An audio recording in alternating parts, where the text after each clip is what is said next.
We've all heard of al-Qaeda, the group behind 9/11, the name that became synonymous with global terrorism. But what most people don't know, or don't want to believe, is that the origins of al-Qaeda trace back to a US foreign policy decision, a time when America armed and trained the very fighters it would one day call enemies. This isn't a conspiracy theory. It's just a part of history most people were never taught. So let's go back to where it started. In 1979, the Soviet Union invaded Afghanistan. The US saw this as a major Cold War threat. They couldn't let the Soviets gain influence in Central Asia. But sending American troops wasn't an option. So instead, they used a strategy they'd used before: covert operations. Under President Jimmy Carter, and later escalated by Ronald Reagan, the US launched a classified mission called Operation Cyclone. Its goal? Arm and fund Afghan resistance fighters, known as the mujahideen, to bleed the Soviet army dry. Over the next decade, the US funneled billions of dollars in weapons, supplies, and cash into the region. But they didn't deliver it directly to the Afghan fighters. They sent it through Pakistan's intelligence agency, the ISI, which then distributed it to various Islamist groups fighting the Soviets. And that's where the story gets complicated. The ISI favored the most hardline Islamic factions.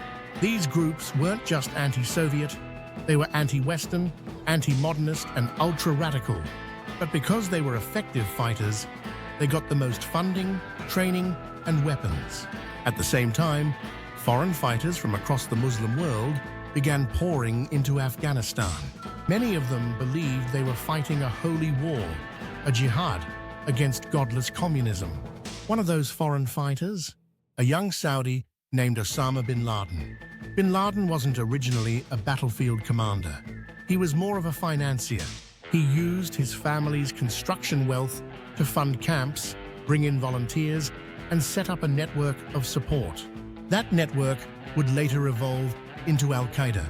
Now, here's where the debate begins. Did the US directly fund Osama bin Laden? Not exactly. There's no hard evidence that the CIA gave him money personally, but they did fund the ecosystem he operated in. They helped build the infrastructure, the camps, the arms pipeline, the religious messaging that empowered the entire jihadist movement. And they knew about it. According to declassified documents and congressional testimony, the CIA was aware of bin Laden's presence. They knew who the radical groups were. But at the time, all that mattered was fighting the Soviets. So long as they were killing communists, the logic went, they were freedom fighters. That's literally what President Reagan called them. These brave fighters are the moral equivalent of America's founding fathers. By the late 80s, the plan had worked. The Soviets were exhausted, demoralized, and eventually withdrew in 1989. Victory, right? Not exactly. When the war ended, the US packed up and left. No plan for rebuilding Afghanistan. No effort to stabilize the factions. No support for the millions of refugees. The country descended into chaos. And the fighters? Many of them didn't go home. They saw themselves not just as veterans, but as victors of a holy war. This is where al-Qaeda is born.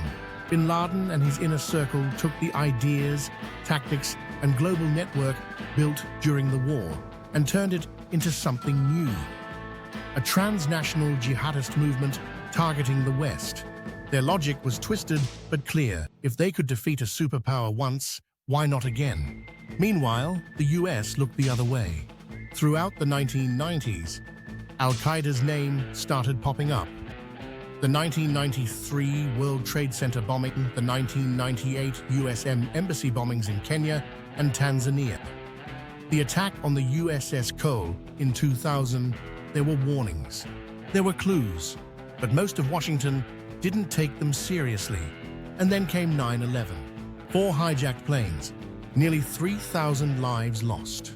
The world changed overnight, and suddenly everyone wanted to know, who is al-Qaeda? Where did they come from? The answer is messy, but it leads back to decisions made decades earlier. Decisions based on short-term strategy, on defeating one enemy without asking what would happen next.